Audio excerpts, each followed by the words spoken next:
The galactic consensus map was a living thing. It pulsed with light and data in the great observatory spire of Station Ethelgerd. Here, the known universe was laid bare, a sprawling tapestry of stars and lanes and territories, constantly updating as probes and drones tirelessly scanned the endless dark. Blue for the waterlogged cities of the Vel, crimson for the forge worlds of the K-Tari, a shimmering silver for the ancient, drifting forests of the Grenth. It was beautiful, and it was always growing, except in one place dot at the edge of the Orion Cygnus arm. A small, yellow-white sector designated human space sat like a quiet, unassuming tile in a mosaic of brilliance. Its borders were sharp and unchanging. Around it, the map danced with new discoveries, nebulas charted, and asteroid belts catalogued. But the border itself was a line of stillness. When the automated mapping drones of the consensus approached that line, they would slow, then stop. Their feeds would freeze on the last image of empty space, and then they would go silent. Not destroyed, not taken. They would simply drift, powered down, until a recovery tug collected them. Cadel, a Zyphril cartographer whose feathery sensory tendrils quivered with constant anxiety, noted the anomaly in his log for the 700th time. Probe AXC992 ceased transmission at Human Space Demarcation Line Delta. No debris. No energy signature. Recovery initiated. He did not file a query. No one did. It was the oldest, quietest rule in the observatory. You did not ask about the human border. 2 levels down. In a smaller Messier monitoring hub that smelled faintly of old coffee and warm electronics, Min-Su leaned back in his chair until it creaked. On his screen, a replay of the probe's final moments looped silently. Empty stars, a static hum, then nothing. It did it again, he said, not turning around. Jiong was at the adjacent console, running diagnostics on a deep-range com array. She didn't look up. They always do? But doesn't it drive you crazy? Min-Su spun his chair to face her. The most advanced mapping system in the galaxy, and it just stops at our door. Like we have a keep out sign written in a language the universe understands, but we don't. Jiang finally glanced over. She was pragmatic, her focus always on the task that was possible, not the mystery that was not. Maybe it's a glitch in the consensus software. A blind spot they programmed in when we joined. A courtesy. A courtesy that makes us look like we've got something to hide? Min-Su shook his head. I checked the archives. It's been like this since first contact. 70 years. Every single probe that gets near that exact coordinate line does the same thing. That's not a glitch. That's a pattern. Pattern everyone ignores, Jiang pointed out, turning back to her screen. Have you ever seen a Veln ambassador bring it up in council? Or a Grenthic trader ask for clearer charts? They don't. It's the one question nobody asks. Min-Su stood up and walked to the large, real-time display on their wall, a smaller, human-maintained version of the great map above. He tapped the static border of human space. What if we asked? What if we sent something of our own? Not a consensus drone, but one of our old long-range scouts. The Tranquility. It's just sitting in Dock Bay 4. Jiang's hands went still on her keyboard. She looked at him, her expression serious. Min-Su, no. That's not our job. Our job is to monitor incoming data, not go chasing ghosts. You know the protocol. The protocol is based on everyone being too nervous to look. He insisted, his voice dropping. What are they so afraid of? We're the humans. Shouldn't we be the least afraid? Maybe we should be the most, Jiang said softly. We don't know what's out there either. Just because it's our space doesn't mean we control it. The consensus has thousands of years of history on us. If all those older, wiser species have decided to collectively not investigate, maybe there's a reason. A good one. Minsu sighed, the frustration leaking out of him. He knew she was right, in the way that followed the rules. But the quiet line on the map gnawed at him. It was a question mark etched in light, and he hated unanswered questions. Later, during the station's dim night cycle, Minsu scrolled through the old logs. The early days of human integration into the consensus were meticulously recorded. He found the entry for the first consensus mapping probe to approach Sol. The report was clinical, brief. Probe reached prescribed perimeter. Sensory input normalized. Systems disengaged per safe mode protocol. No further data. The safe mode protocol was not a standard one listed in any manual he could find. He dug further into pre-consensus human records. There were projects from a century ago, just as humanity was cracking faster than light travel. Mostly theoretical. Terraforming stabilizers, communication relays, deep space sensor nets. One coding name caught his eye, Project Stillpoint. The file was almost empty, classified to a level that no longer existed, with only a footnote, Quantum Field Harmonization Trial. Discontinued due to inconclusive results. The location coordinates were a string of numbers that made his breath catch. They corresponded almost exactly to the current silent border. He leaned back, the pale light of the screen reflecting in his eyes. Someone, a long time ago, had tried to do something out there. The consensus probes weren't hitting a wall. They were hitting a result. The next morning, the station was abuzz with a different kind of news. A Grinthic freighter had misjumped, appearing briefly and dangerously close to the human space border before correcting its course.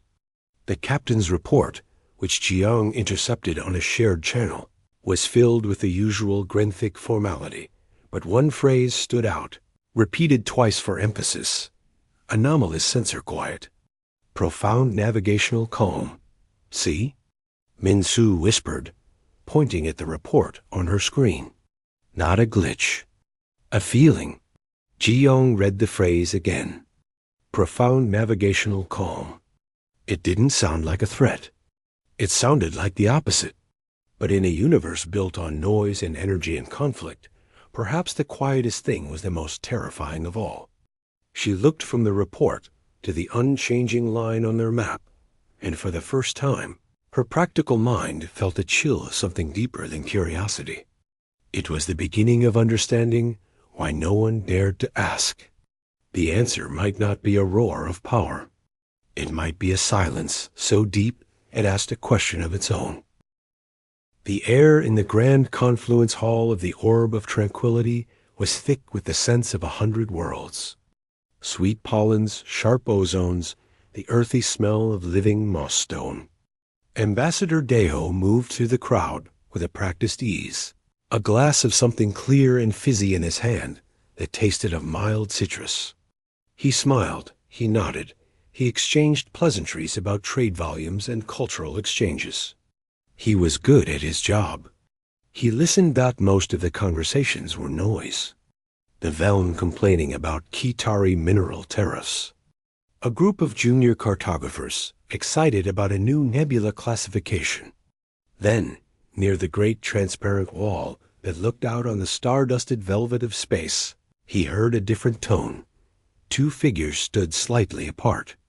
One was a Velm diplomat, her blue skin almost glowing under the soft light, her delicate fin-like ears twitching.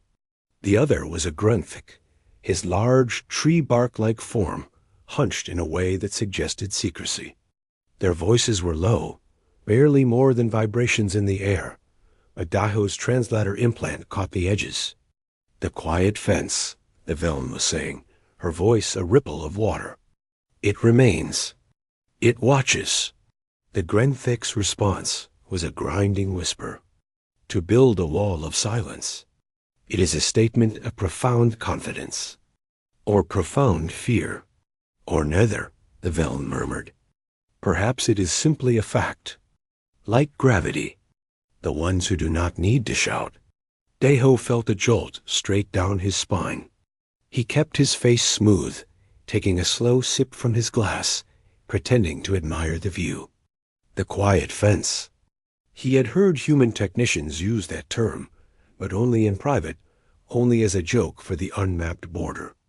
To hear it here, in these hushed, serious tones. The two aliens moved away, melting into the crowd. Daho stood frozen for a moment, the noise of the party suddenly sounding very far away. He had just heard the unaskable question whispered, and it left him cold. He was about to seek out a colleague when a heavy, gentle hand rested on his shoulder. He turned to find himself looking into the multifaceted eyes of G. Rhea. The old Grenthik was a legend. A former admiral of their exploratory fleets, one of the first to make peaceful contact with humanity. Now retired, he was a respected elder who mostly observed. Ambassador Daho, Gerva said, his voice like stones slowly rubbing together. You heard. It wasn't a question. Daho decided not to pretend. I heard a metaphor. It was unclear. Gerva guided him, not forcefully, to a quieter balcony overlooking the station's interior park. The artificial sunlight glowed on his woody skin. A metaphor is a shield for a truth too bright to look at directly, the old alien said. Your people. You are young in the galaxy. You look out and see mystery. You look at your silent border, and you think, what have we done? What is wrong? Daho stayed silent, waiting. The older species, Gerva continued, gazing at the distant trees. We look at your silent border, and we think, what have they done? What is right? He turned his large head toward Daho. My people have legends. Of great forces that sleep between the stars. Of spaces that become self-aware. We thought them stories. Then we met you, and your quiet fence. What do you believe it is? Daho asked, his mouth dry. I believe you built something out there, Gerva said plainly. Long ago, before you knew the consensus existed. Not a weapon. Something else. Something that watches. The map stops because the map is allowed to stop. The silence is a permission, not a denial. It is the most polite and terrifying boundary in known space, because it does not threaten. It just is. He leaned closer, his scent of dry pine and deep soil enveloping Daho. Do not send your ships to prod it, young ambassador. It is not for you to wake. It is for the rest of us to remember to be silent. 2. With a final, almost paternal pat on Daho's arm. Gerva turned and walked away, leaving Daho alone with a whirlwind of thoughts. The report Daho sent to Earth's Oversight Council was meticulous. He included the overheard conversation and Gerva's warning verbatim. The response came 2 days later, not from the full council, but from his direct superior. An older woman named Hana. Her face on the screen was kind but baffled. Daho, we've reviewed all historical defense projects, all deep space initiatives. There's nothing. The most we ever had out near that border were some early warning sensor buoys, decommissioned 40 years ago. Whatever the old Grenthik believes, we didn't build a Guardian. We barely had the technology to build a reliable long-range shuttle back then. But the probes, Daho started, are a consensus matter. Hana finished gently. Our position remains. We welcome full mapping of our territory. The anomaly is for their scientists to explain, not our diplomats to apologize for. Do not engage in speculation. It creates unnecessary mystery. Daho signed off, feeling frustrated. He was being told to ignore a direct warning from one of the galaxy's most experienced explorers. He was being told the silence was not his problem. Meanwhile, back on Station Ethelgard, Jiang was making it her problem. Irritated by Minsu's theories, but unable to let the puzzle go, she decided to attack it from a different angle. If she couldn't look outward, she would look inward into their own systems. She bypassed the main archives and went into the raw, foundational logs of the station's predecessor, an old human monitoring outpost called Watchdog 1. The data was messy, full of gaps and obsolete code. She ran search after search. Order, perimeter, anomaly, shutdown, and she found it. Not a grand project, but a series of mundane maintenance logs from 63 years ago. A fleet of 12 autonomous border mapping probes, human-made, had been launched to chart the outer asteroid belts. According to the official mission log, all 12 suffered critical system failures within 2 months and were decommissioned. But the raw engineering feeds told a different story. Jiang pulled them up, her eyes widening. Probe after probe reached the edge of what was now the silent zone. Their last transmissions weren't distress signals. They were calm, probe HB7, final telemetry. All systems optimal. Ambient dimensional stability reading at 100%. Continuing passive scan. Then nothing.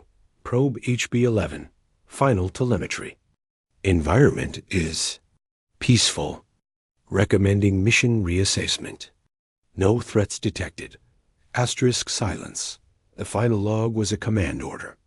A single line authorization code attached. Directive: all HB series probes initiate permanent sleep cycle. Retrieve for analysis. Classify all stability readings as sensor ghosts. End of record. The authorization code was generic, a low-level mission controller's tag.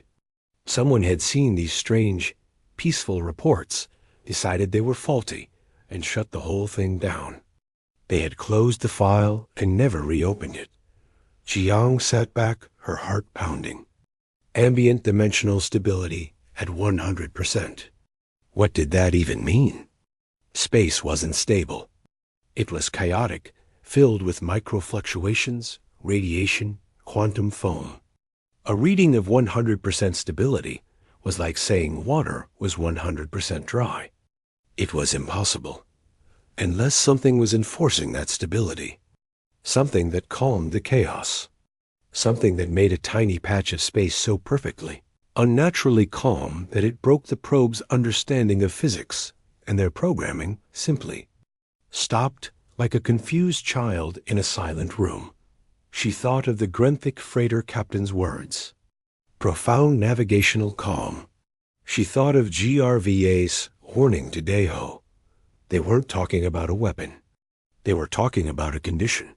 Min Su found her there later, staring at the lines of obsolete code. What is it? She didn't look away from the screen. We did build something. Or we made something happen. And then we forgot. And everyone else. They didn't forget. They just decided to never, ever mention it. She finally turned to him, her usual practicality replaced by a deep, unsettling wonder. They're not scared of an attack, Min Su. I think they're scared of the quiet. Lord Karax was young for a Katari warlord, and his ambition burned like a star. He was tired of the old tales, the cautious whispers that passed for wisdom among the elder species. The quiet fence around human space was, to him, the perfect symbol of their weakness. It was a mystery left unsolved because no one had the courage to solve it. He would show them courage. He would show them that a mystery was just a lock waiting for the right key, a key made of plasma fire and adamantium hulls. His fleet was small but potent. 3 sleek, dagger-shaped destroyers. The Claw of Glory, the Star Sunderer, and his own flagship, the Unbroken Will. They slipped from Kaitari space under the guise of a deep-range patrol. The Galactic Consensus monitoring stations noted their departure but did nothing. The Kaitari were often aggressive in their explorations. It was not an act of war, but the course Karax set was a line straight for the silent human border. On Station Ethelgerd, alarms chimed softly in the human monitoring hub. Min Su saw the blips first, his blood running cold. Jiang. 3 Qatari destroyers. On an intercept vector for the demarcation line. They're not slowing down. Jiang was at his side in an instant, her fingers flying over her console. She opened a direct channel. Unidentified Qatari vessels. This is human space monitoring. You are approaching a restricted consensus mapping boundary. Please adjust your course. A face filled a corner of their screen, scaled, fierce, with eyes of molten gold. Lord Karax, we are aware of your boundary, he hissed, the translator flattening his arrogance. We are conducting a military exercise. The void is free for all to travel. Do not interfere. The channel cut. He's going to test it, Minsu whispered, a mix of horror and a terrible, forbidden curiosity gripping him. He's actually going to do it. Across the galaxy, in diplomatic chambers and science outposts, attention turned. It was a quiet, collective watching. No warnings were sent. No interceptors were launched. The consensus observed. They had all wondered, in the secret places of their minds, what would happen. Now, a brash young Qatari would provide the answer. The 3 destroyers crossed the theoretical line. For a moment, nothing changed. Their engines glowed. Their weapons systems remained active, painting the empty space ahead with targeting scans. Minsu and Jiang held their breath. Then, the claw of glory flickered. Its engine signature didn't explode. It faded like an ember cooling. Its running lights winked out. One by one, every energy signal on the ship weapons, shields, life support, even internal communications, dropped to 0. It didn't drift. It simply stopped, hanging in space like a model suspended in dark gel. The Star Sunderer followed an instant later. Then the Unbroken Will. In less than 10 seconds, a fully armed battle group became 3 silent, dark sculptures against the starfield. There was no flash, no sound, no debris, just cessation. On the bridge of the Unbroken Will, their reports were chaos that melted into silence. Lord Karax was shouting, demanding a report from engineering when the lights died. The low hum of the ship's power core, a sound he had lived with since birth, vanished. The air recyclers sighed to a stop. The only light came from the stars through the viewport. The only sound was the frantic beating of hearts and the confused, frightened clicks of his crew. His weapons console was dead. His comms were dead. The ship was a tomb of perfect, profound quiet. What have they done? He rasped into the darkness, his bravado gone, replaced by a primal fear. But no one answered. There was no they. There was no attack. There was only the quiet. Back on Ethelgerd, Jiang was scanning frantically. No energy signatures. No life sign distress. But no termination either. It's like they've been switched off. But the ships are intact, Minsu said, his voice filled with awe. No hull breaches. Nothing.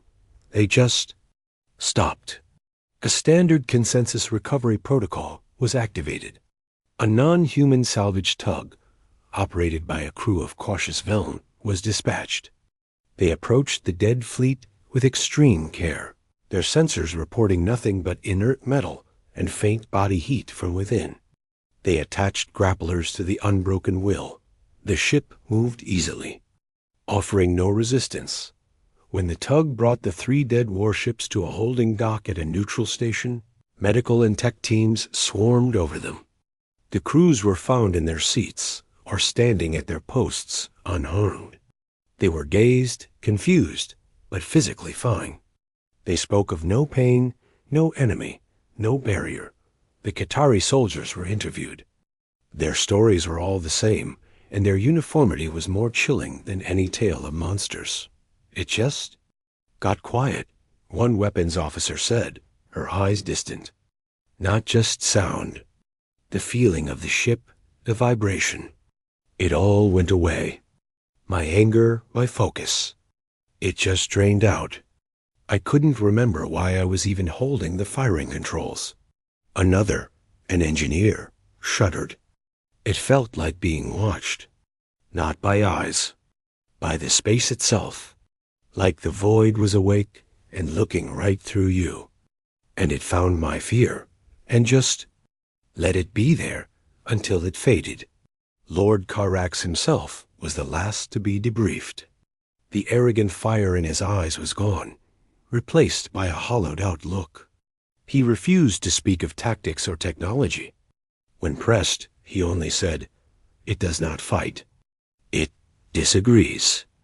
And in its disagreement, you cease to be a fighter. You are only a thing, floating in its quiet. It is the most polite defeat imaginable." He then formally resigned his command and retired from public life. His ambition extinguished as cleanly as his ship's engines. The data spread through the consensus like a cold ripple. The reports were clear. No weapon. No defense system. No counterattack. Human space was protected by a field that enforced a literal physical peace. Violence was not destroyed. It was made irrelevant. Its very possibility was gently, firmly turned off. In the human monitoring hub, Min-Su and Jiong reviewed the footage from the salvage tug. They saw the perfect, unmarked hulls of the warships. It didn't hurt them. Jiang said softly. "It didn't have to," Min-Su replied. He understood now. A weapon would have been something the galaxy could understand, something to counter or fear or respect in the old ways. This was different. This changed the rules of the game itself. It just made their violence silly, like trying to shout in a vacuum. On the orb of tranquility, Ambassador Deo read the official reports.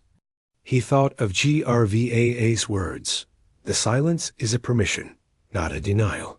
The K-Tari had asked a loud, violent question of the silence. The silence had answered by showing them their own noise, and in that reflection, the noise had died.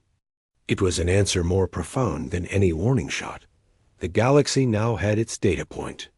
The quiet fence was not a myth. It was real, and it was utterly, incomprehensibly benign in its power. And that, Deo realized, was why no one had ever dared to ask why. They were afraid the answer would not be a roar, but a mirror. And in that mirror, they would have to see the fragile, noisy nature of their own power, and how quietly it could be made to go away. The silence after the K-Tari incident was louder than any alarm. On Station Ethelgerd, the official word was to stand down, to let the consensus analysts handle the data. But for Jiang, the puzzle had shifted from a professional curiosity to a personal mission. She had to know what human hands had built. She could not accept that it was magic or accident. There had to be a log, a schematic, a name. She went deeper into the archives than anyone had likely gone in decades. She bypassed the central servers and accessed the offline, legacy storage, the kind that held data from Earth's early, messy steps into the galaxy. It was a digital graveyard of failed experiments and abandoned projects. The name, Guardian's Breath, appeared only once, in a cross-referenced budget allocation list from 108 years ago. It was a line item under Frontier Stability Research, and its funding was terminated after one fiscal cycle. Marked, inconclusive results. Strategic priority low. There was no project file. It had been scrubbed. But Jiang, thinking like the engineer she was, looked for what was around it. She searched for the names of personnel on other projects from that department in that era. One name kept appearing on related theoretical papers. Dr. Soo-Jin Park. Quantum field theory. Dimensional mechanics. Tracking down a civilian from over a century ago was nearly impossible. But Jiang found a death notice, then an obituary. Dr. Soo-Jin Park had died at the age of 94 on a Martian retirement campus. The obituary was brief, praising her early foundational work. It listed one survivor, A grandson. His name was Yang. Current position, Senior Advisor, Earth Oversight Council. Ji Young sat back, her mouth dry. The oldest, most reserved member of the governing council. The man who rarely spoke, who always voted for caution, for silence. She felt a cold certainty settle in her stomach. He knew. She took her findings to Min-Su. He listened, his eyes widening. You want to confront a council senior advisor? Based on an old obituary? He's not just an advisor, Jiang said, her voice low and intense. He's the legacy. He's the one person who might have the real answer, not the official story. We have to try. They composed a message. Not an accusation, but a request. They cited the K. Terry incident, the safety of future navigation, the need for understanding. They attached the shredded data they had, the probe logs with the 100% stability readings, the budget line for Guardian's Breath, and Dr. Sujin Park's obituary. They sent it directly to Yong's private council channel. They did not expect a reply. They expected to be reprimanded or ignored. The reply came in 12 hours. It was a single line. Observation Deck Gamma, 2,100 hours. Come alone, Technician Kim. It was addressed to Jiang. Observation Deck Gamma was a small, rarely used dome at the very edge of the station, facing away from the galactic core towards the dark, quiet expanse that contained their mysterious border. Jiang found Yang already there. He was an old man, his face a map of deep lines, his hands clasped behind his back as he stared into the abyss. He didn't turn when she entered. You found my grandmother, he said, his voice softer than it was in council chambers. I found a project that disappeared, Jiang corrected gently. Standing beside him, he gave a slow, tired nod. It didn't disappear. It succeeded. And we buried it because success was more terrifying than failure. He finally looked at her. His eyes were old, but sharp. You've seen the data. What do you think it is? Jiang chose her words carefully. It's not a weapon. It's a condition. It enforces peace by making the tools of war irrelevant. It came from Sujin's work, didn't it? Quantum field harmonization. Yang's lips twitched in something that wasn't a smile. You have the shape of it. Guardian's Breath was a poetic name for a very dry idea. My grandmother's generation was terrified of the chaos of early warp travel, the tearing of space, the instability. They thought if they could just smooth it out, calm a patch of space at the quantum level, make a stable lane, travel would be safer. He turned back to the view. They built resonance nodes. Giant, simple things like tuning forks for reality. They placed them in the void, far out, and activated them. The idea was to create a gentle, stable field to test their theories. What happened? Jiang whispered. The field formed, Yang said. And then it kept going. It didn't just stabilize quantum foam. It began reacting to intention, to chaos. The nodes weren't just emitting a frequency. They were learning from the space they were calming. They created a self-sustaining loop, a conscious boundary, woven from the fabric of reality itself. It perceived any violent intrusion, any aggressive energy, as a form of instability. And its purpose, its only purpose, was to stabilize. Jiang remembered the K-Tari weapons officer. My anger? It just drained out. It doesn't attack the ship. It calms the violence inside it. Yes, Yang said. The first test probes reported back exactly what you found. Ambient dimensional stability at 100%. The engineers thought it was nonsense, a sensor error. But my grandmother knew. She saw the readings from the biological monitors on the probes. Not just system quiet, but biological quiet. Lowered heart rates, reduced stress hormones in the lab animals they had on board. The field didn't just calm space. It calmed the minds within it. He sighed, a sound of deep, old weight. The project was shut down. Officially, it was a failure. Unofficially, they were too frightened to turn the nodes off. What if shutting them down caused a catastrophic destabilization? What if the conscious field reacted badly? So, they were left, powered at a minimal maintenance level, humming on the edge of forever. We forgot. We joined the consensus. We gave them our maps, and we forgot about the quiet fence we had built by accident. And the consensus? Jiang asked. They know? The older species, the ones with intuition for such things, they sensed it, Yang said. They didn't know the how, but they understood the what. A region of space that reflects your own intent back at you. A place where war is a grammatical error. They didn't ask why, because the answer shamus the very idea of conquest. It makes our noisy, violent history look like the tantrums of children. And nobody, especially not proud ancient civilizations, wants to face that. He looked at Jiang, his gaze firm. We did not build a weapon. We built a mistake that became a mirror. And a mirror is only terrifying if you are afraid of what you might see in it. The K-Tari saw themselves, and it broke their will to fight. That is our defense, not a shield, but a question. And the question is, can you be at peace? Jiang stood with him in the quiet of the observation deck, looking out at the dark where the mirror waited. The fear was gone, replaced by a staggering sense of awe. Humanity's great achievement was not a tower or an empire. It was a quiet corner of the universe, where the chaos was asked, gently, to simply be still. And it had agreed.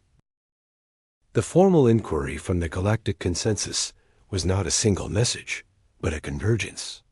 It arrived not with demands, but with a request for audience. The Ki-Tari incident had broken the spell of silence. The question, so long unasked, now hung in the air of every council chamber.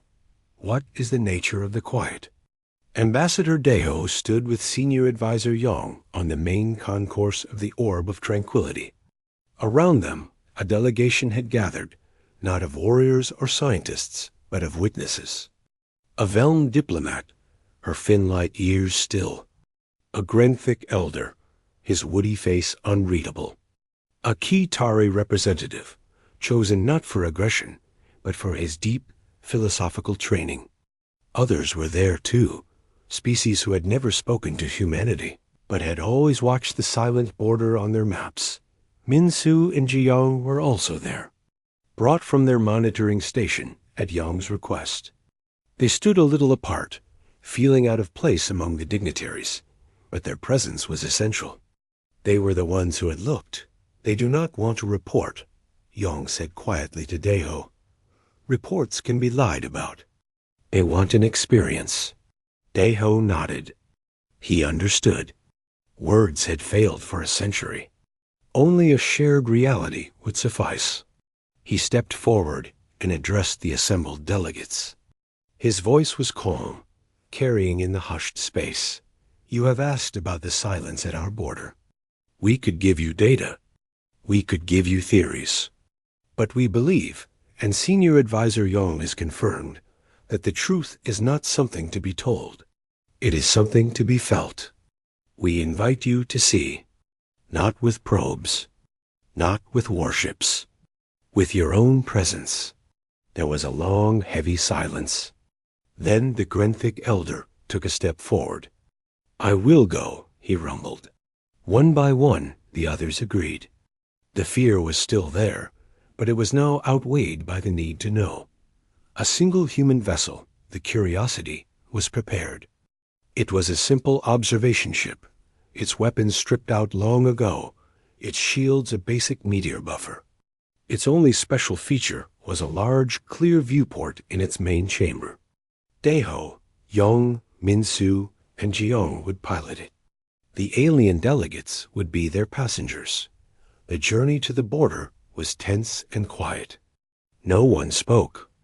The delegates watched the stars, their bodies taut. Minsu guided the ship with careful, gentle touches on the controls. Jiang monitored the sensors, waiting for the shift. They reached the exact coordinate line where the map always halted. The Curiosity slid across it. For a moment, nothing changed. Then, the gentle hum of the ship's engine softened, not in power, but in tone. It became a whisper, and a vibration so faint it was more felt than heard. The lights on the console dimmed to a warm, low glow. The air itself seemed to grow still, not dead, but deeply calm, like the surface of a pond at dawn. The sensors, Jiang said, her voice soft with wonder. They're reading. Nothing. No quantum fluctuation. No background radiation variance. It's perfectly flat, perfectly stable. But the data was secondary. It was the feeling inside the ship that held everyone still. The Qadari philosopher let out a shuddering breath. He closed his eyes. My anger towards your species. For the humiliation of our fleet. It is still there. But it is small. It is like a knot I can see in my hand, and I am simply choosing to untie it. He opened his eyes, and they were clear. There is no force doing this. It is offering me the space to do it myself. The Veln diplomat was crying, silent tears tracing glistening lines down her blue skin. It hears my anxiety, she whispered. The constant fear of my species, of deep water and deeper space. It does not take it away. It holds it, and tells me it is okay to let it go. She had never spoken of this fear to any outsider. The Grenthic elder stood at the viewport, his large hands pressed against the transparent material. It is not a fence, he said, his voice full of awe.